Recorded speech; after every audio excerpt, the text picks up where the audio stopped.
messieurs, bonjour. Toujours dans le cadre de la série d'émissions sur la revalorisation des résidus miniers. Aujourd'hui, j'ai le plaisir de recevoir quelqu'un qui porte deux titres payants, là. Le maire de la ville de Thetford et le préfet de la MRC des Appalaches, Marc-Alexandre Brousseau. Bonjour, Marc-Alexandre. Bonjour, Pierre. Ah, deux jobs payants. Non, mais écoute, c'est rémunéré de les deux, ça. Ben oui. Effectivement. La revalorisation des résidus miniers, depuis le début de la série d'émissions, on a parlé du pôle économique vert. On a même eu le plaisir de recevoir sa directrice générale, Mme Chantal Gauvin. Et on reçoit également les entreprises, dont Olimag, qui est déjà en opération depuis 1986. Une autre qui va l'être là, très bientôt, dans quelques mois, là. Alors, moi, j'aimerais savoir l'opinion et du maire et du préfet sur, comment je pourrais appeler ça, ce renouveau, cette réaction positive par rapport à la revalorisation des résidus miniers. Bien, en fait, il y a juste du positif dans ça. C'était un de mes thèmes de campagne électorale à un moment donné. Je ne sais plus trop laquelle des campagnes, la deuxième ou la troisième. Je disais, il faut passer du gris au vert. Passer du gris au vert, c'est ça. C'est passer du résidu minier, qui est gris, qui fait référence à une histoire terne qui est un peu derrière nous de l'histoire de l'exploitation de l'amiante qui s'est terminée, au vert, qui est le vert, la couleur de l'espoir, la couleur environnementale, parce qu'on vient réutiliser les résidus d'une entreprise, qui était l'industrie minière, pour en faire la matière première d'une nouvelle entreprise. Donc là, on parle vraiment d'économie circulaire. Alors, c'est en plein dans les thèmes de ce qu'on veut faire dans notre société aujourd'hui. Donc, puis en même temps, en plus de réutiliser le résidu d'une entreprise pour que ça devienne la ressource première d'une deuxième entreprise, bien, ça vient en plus, dans les procédés, venir éliminer la fibre d'amiante là, qui fait si peur à nos amis de la santé publique. Mais ça ne disparaîtra pas d'un coup de magique, à moins justement qu'on les transforme. Et il y a de la richesse dans ça. T'sais, à une époque où est-ce qu'on voit plusieurs municipalités, plusieurs citoyens s'opposer à la présence de mines proches des milieux bâtis, bien nous, pas besoin de faire de mines. C'est déjà là, c'est déjà sorti de terre. Ça demande juste à être réutilisé, à être revalorisé, créer de la richesse, alors que présentement, c'est un passif. On veut transformer ce passif-là en actif. J'ai eu le plaisir de recevoir au cours des émissions, là, ton directeur du développement économique et de l'urbanisme, Luc Rémillard. Et Luc mentionnait, lui, que sur le coup, parce qu'il voyait ça d'une façon positive, lui aussi, puis il disait, ça va permettre de revaloriser nos sites miniers sur notre territoire et leur donner une nouvelle richesse. Donc, une nouvelle richesse à la ville aussi, parce qu'on sait que la ville, vous allez chercher vos argents à partir d'une assiette fiscale. Exactement. En fait, ce qu'il faut savoir, c'est que le plus grand propriétaire foncier à Thetford, le plus grand propriétaire de terrain à Thetford, c'est encore les mines. C'est encore eux autres le plus grand propriétaire. Et la valeur de leur propriété, avec les mines d'amiante qui ont fermé, puis en plus avec le gouvernement qui a interdit de repartir quoi que ce soit qui avait de l'amiante, bien, leur valeur s'est complètement effondrée. Puis comme on taxe en fonction de la valeur, bien, nos revenus de taxation qui proviennent des compagnies minières, des propriétés minières, ça s'est complètement anéanti. Ah, ça a fondu. Puis nous, nos factures pour offrir les services municipaux à nos citoyens et à nos entreprises, ils n'ont pas bougé. Ça ne coûte pas moins cher d'énergie les rues parce que les mines ont perdu la valeur. Ça fait que tout l'argent qu'on a perdu en valeur de propriété, bien, cette somme-là qui est manquante a dû être répartie à tous les autres payeurs de taxes. Donc, c'est sûr que c'est extrêmement positif si on peut redonner de la valeur à ces propriétés-là, si on peut réussir à faire des projets-là. Donc, ces terrains-là vont reprendre la valeur. Les propriétaires de ces terrains-là vont payer davantage de taxes. Puis pour offrir les mêmes services, on va avoir besoin d'en demander moins à tous les autres payeurs de taxes parce qu'il va y avoir un nouveau contributeur important. Parce que, je le répète, c'est des très grandes propriétés. Alors, ça, c'est juste du positif. Mais en même temps, outre ça, juste de redonner vie à des terrains qui sont stratégiquement bien situés. Hein? Quand on pense, par exemple, à la mine Belle, qui est en plein centre-ville, c'est à quelques centaines de mètres d'ici. Ah oui? Bien, de redonner vie à ces terrains-là qui, autrement, seraient voués à l'abandon parce qu'une mine d'amiante au Québec, avec ce que la santé publique en pense, puis la CSST, puis l'environnement, il n'y a personne qui va reprendre ça. Donc, ça prend des interventions vraiment gouvernementales, des interventions publiques pour réussir à remettre en circulation ces propriétés-là. Donc, c'est là-dessus qu'on travaille depuis de nombreuses années. En fait, c'est le dossier qui m'occupe le plus depuis mon accession à la mairie. Mais c'est extrêmement important parce que, oui, on veut... c'est une façon aussi d'agrandir par en dedans. Hein. On sait que construire dans une ville, au niveau de l'urbanisation, on peut pas construire sur les milieux humides, on peut pas construire sur les terres agricoles, on peut pas construire n'importe où. Mais là, on a des belles propriétés en plein cœur de la ville qui sont vouées à rien si on ne réussit pas à les revaloriser. Donc, oui, transformer les résidus miniers, mais toutes les propriétés également, c'est de leur donner une nouvelle vie puis les utiliser autrement. Et ça donne bien. J'ai justement eu le plaisir de recevoir le directeur ou le président de 3R Minéral, Guy Bérard, qui est Mazarin aussi. Et c'est eux autres, ce sont eux, les propriétaires des terrains que tu parles, là. Exactement, propriétaire des terrains, propriétaire des fonds de terrain quand il y a des utilisateurs qui sont en superficie. Oui. Donc, ils conservent le passif minier, donc tous les problèmes qu'il peut y avoir reliés à l'exploitation minière. Mais en même temps, ces bâtiments-là, ces terrains-là, les montagnes des résidus miniers, il y a quand même plein de potentiel à exploiter de ça. Tu sais, juste les bâtiments miniers, les gens ne le savent pas, mais des bâtiments miniers vides, là, complètement vides depuis des années, il n'y en a pratiquement pas. Ceux qui sont en très mauvais état, oui, mais sinon, ça fait longtemps qu'il y a des entreprises manufacturières qui viennent louer ces bâtiments-là parce qu'il y a besoin d'espace supplémentaire. Donc, il y a quand même une certaine activité économique qui s'est faite là. Maintenant, on a des grands terrains qui peuvent porter à plusieurs utilisations. On a des masses d'eau qui sont importantes qui peuvent aider en termes de potentiel en matière de géothermie, proche des milieux habités, proche de terrains industriels potentiels. On a ensuite de ça des grands espaces qui pourraient permettre d'installer des panneaux d'énergie solaire, par exemple. Donc, puis après ça, bien, le résidu minier en tant que tel, qui a des minéraux, certains même qui sont listés par le gouvernement comme des minéraux critiques essentiels, oui. Donc qui sont présents là-dedans, qui ont une certaine valeur. Donc, juste le magnésium, on parle de plusieurs centaines de milliards de dollars de valeur juste pour le magnésium. Ça, c'est sans compter tous les autres sous-produits qu'il peut y avoir. Donc, il y a beaucoup de richesse dans ça. Ça permettrait justement de nous aider à passer à une autre étape. C'est sûr que je pense que pour les jeunes de notre génération, on est conscient que l'industrie de l'amiante maintenant est inscrite dans les livres d'histoire. Bien là, on veut écrire un nouveau chapitre. On veut écrire des nouvelles pages dans notre livre d'histoire de la ville. Puis c'est à partir justement des énergies renouvelables, à partir de l'économie circulaire, à partir de la revalorisation des minéraux qui sont dans les résidus miniers. Donc, les prochains livres de l'histoire de la ville, les prochaines pages de l'histoire de la ville, ils sont là et ils sont très, très porteuses en matière de développement économique. Moi, étant journaliste dans la région depuis plus de 50 ans, là, j'ai jamais vu tout le monde tirer de la même façon. C'est la première fois que j'assiste à ça. Et moi, je me souviens, il y a 17 ou 18 ans, il y a eu un colloque au Cégep sur la revalorisation des résidus miniers. Puis ça n'a pas abouti. Et là, on se retrouve en 2024. Et là, il y a une synergie, il y a une volonté de tout le monde. Quand on parle, là, tu donnais l'exemple de dire on a des beaux terrains qui ne nous appartiennent pas, mais qui pourraient être revalorisés. M. Bérard, il est très ouvert à ça. Il est très ouvert à ça. Et puis, d'ailleurs, il a entrepris des démarches pour faciliter, à un moment donné, l'implantation d'industries. Parce que là, on a, depuis 1986, on a Olimag, qui utilise des résidus miniers pour faire son olivine synthétique. Mais là, on est rendu quoi, à la mi-novembre? Au printemps, là, on va voir KSM qui commence à opérer sur les terrains de l'ancienne mine Carré. Oui, puis en même temps, même si c'est abondant, hein, le sable de mine, les montagnes de sable de mine, on en voit partout, on en a des centaines de millions de tonnes. Moi, je suis un ancien commissaire industriel. J'étais là pendant 50 ans, Société de développement économique. Puis quand on avait des promoteurs qui venaient pour vouloir utiliser ces montagnes-là, bien, c'est incroyable comment c'était compliqué. C'était compliqué. C'est sûr qu'à ce moment-là, il y avait toujours l'expectative de repartir peut-être quelque chose dans le domaine de l'amiante.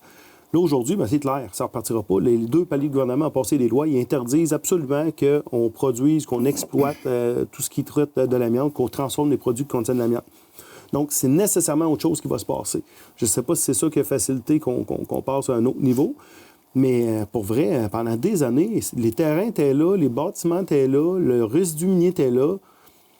C'est vrai que les acteurs n'étaient pas alignés, alors que là, maintenant, les astres qui s'alignent pour faire en sorte qu'il y ait des projets qui aient envie de se réaliser. Puis c'est positif, en même temps, mais à partir de quand il y en a qui commencent à bouger, ça fonctionne. Maintenant, l'enjeu qu'on n'avait pas pensé avoir à gérer, c'est la disponibilité énergétique. Là.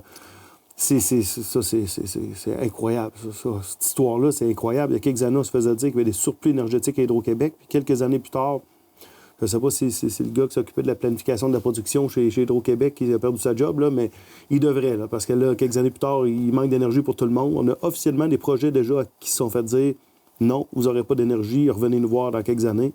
C'est complètement fou. C'est complètement fou ce qui se passe de ce côté-là. Là. Bien, pour citer un exemple, parce que je l'ai reçu ici, justement, dans le cadre de cette émission, de cette série spéciale, le responsable de l'ingénierie de Eco2 Magnésia, Maxime Couillard, moi, pour préparer mon entrevue, je vais sur leur site web et je me mets à prendre toutes les notes nécessaires. Et là, je réalise que la construction est prévue en 2023-2024, puis le début de la production en 2025. Mais là, on est en 2024, puis il n'y a pas de construction de commencer. Je lui demande pourquoi. Ils n'ont pas obtenu le bloc d'énergie. C'est ça. C'est fou. C'est complètement fou, cette histoire-là. Et puis, les autres, là, c'est une quarantaine d'emplois de haute technologie. Là, KSM est plus chanceux. L'entreprise est plus chanceuse parce que les autres, ils vont entreprendre, là, justement, au printemps. Puis David Lemieux, le président, me disait que sa production des 3 premières années est déjà vendue. Oui. Les autres, ils se spécialisent dans la fabrication de fertilisants à partir de résidus mêlés à du potassium, du potasse, bon. Puis il me disait que c'est grâce aussi au chemin de fer, parce que pas de chemin de fer, ça se réalisait pas de KSM. Mais j'ai reçu aussi la députée, Mme Lecourt, qui me disait que ça a commencé à débloquer grâce au bac qu'il y a eu ici, grâce à l'aménagement d'un plan d'action gouvernemental, à l'implantation de l'observatoire.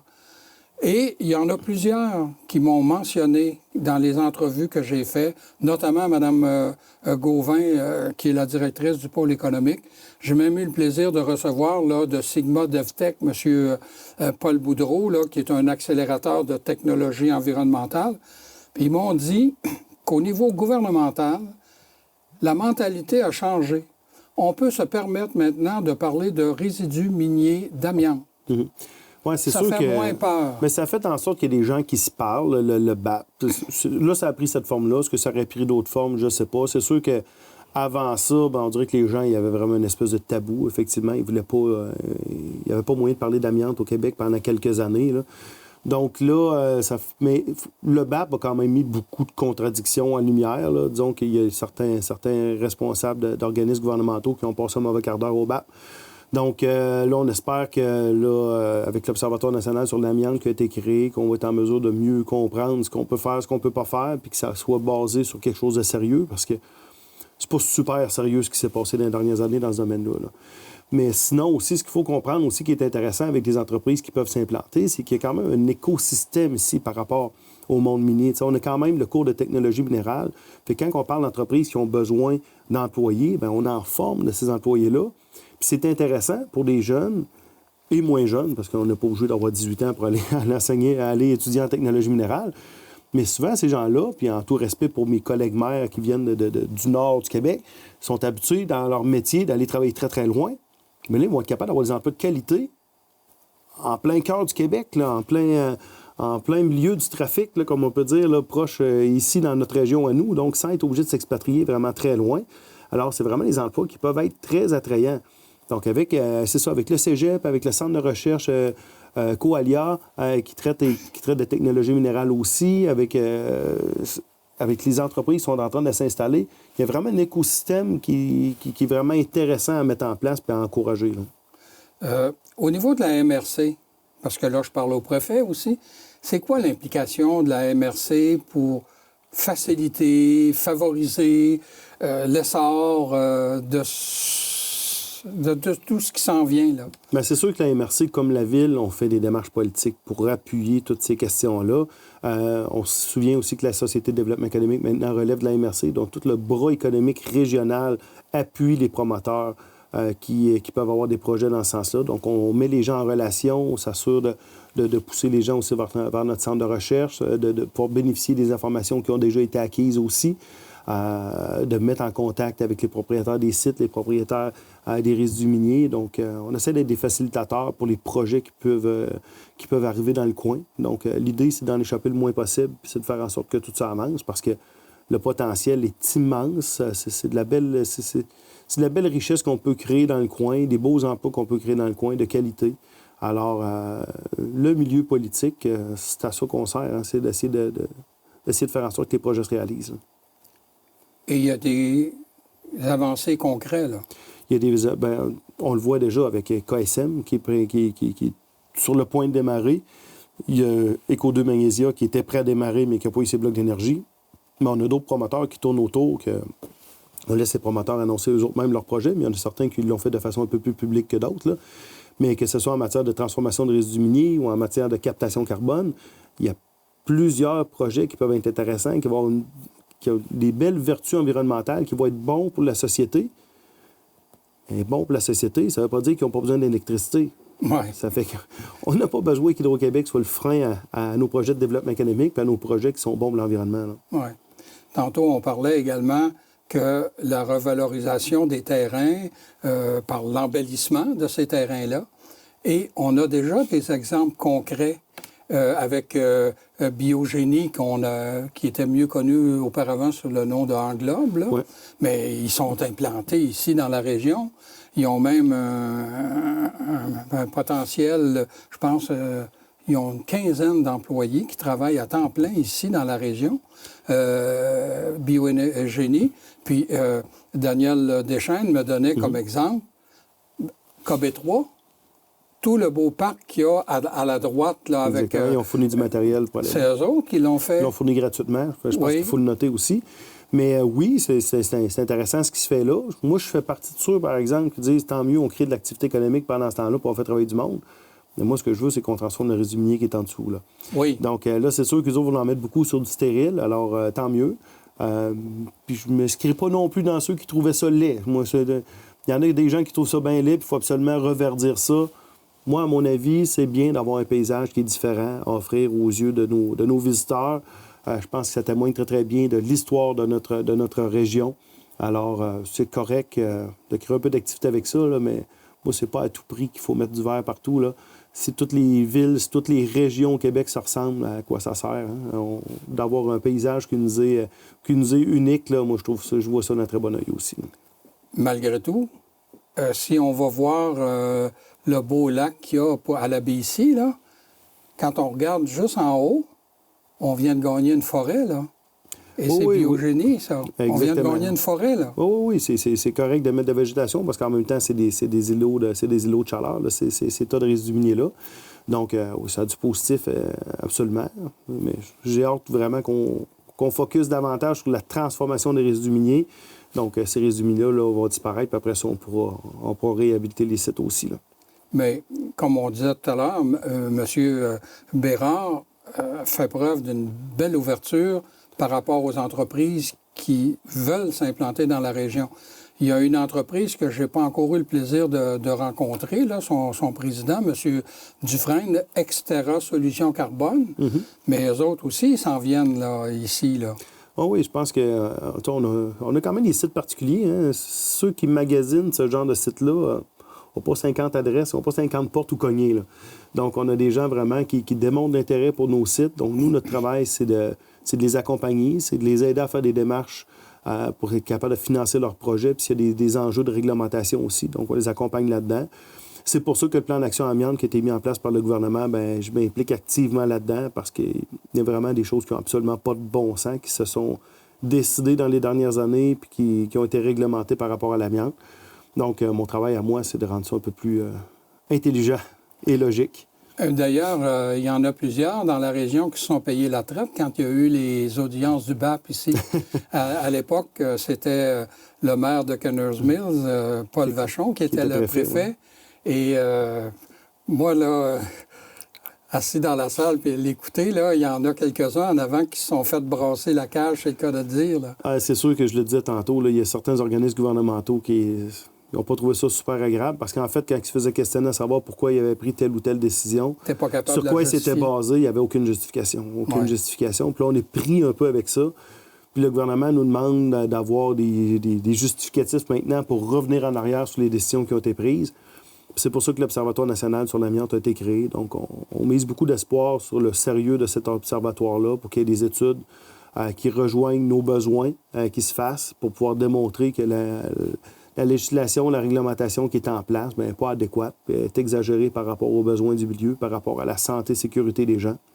Donc, qu'on puisse revenir en arrière, qu'on puisse continuer de vivre dans notre milieu, de travailler dans notre milieu, d'œuvrer ici en toute sécurité. Oui. Parce qu'on ne demande pas que les gens ne soient pas en sécurité. Ben, on demande juste que les mesures de protection oui. soient adéquates aux risques qu'on rencontre, simplement. C'est ça. Et autant M. Lemieux de KSM que M. Couillard de Eco2 Magnésia le disait que les spécifications étaient très serrées pour la qualité de l'environnement et tout ça. Mais quand on regarde, puis on prend le KSM, qui est une entreprise de fertilisants, ils n'auront pas de résidus, ou très peu. Alors que Eco-Magnésia, qui vont faire un oxyde de magnésium vert à 100 % écologique. On ne peut pas demander plus que 100 % là. Exactement. Puis c'est comme, prenons les autres entreprises qui veulent faire de la captation carbone. On ne peut pas être contre la captation carbone. On améliore l'atmosphère, on améliore la qualité de l'air, on diminue on a un impact positif sur les changements climatiques. C'est juste du bon. On a des projets présentement qui regardent pour s'installer chez nous, qui ont été sélectionnés. Il faut savoir que le milliardaire Elon Musk a mis en place un concours qui s'appelle X-Prize Carbon Removal, donc des technologies pour retirer du carbone de l'atmosphère. Bon, on en a 2 qui sont finalistes sur les 25 qui ont été choisis sur la planète, là, pour un prix de 50 millions de dollars. Il y en a 2 qui c'est pour chez nous qui veulent s'installer.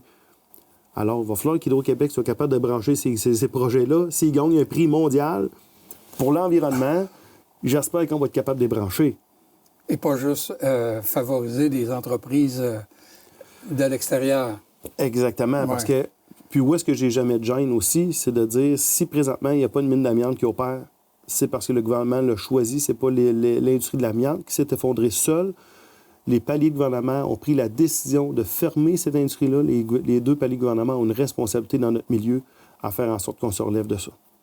D'ailleurs, quand je regarde Exterra Solutions Carbone, on les présente comme étant le leader dans le domaine de la carbonation minérale accélérée.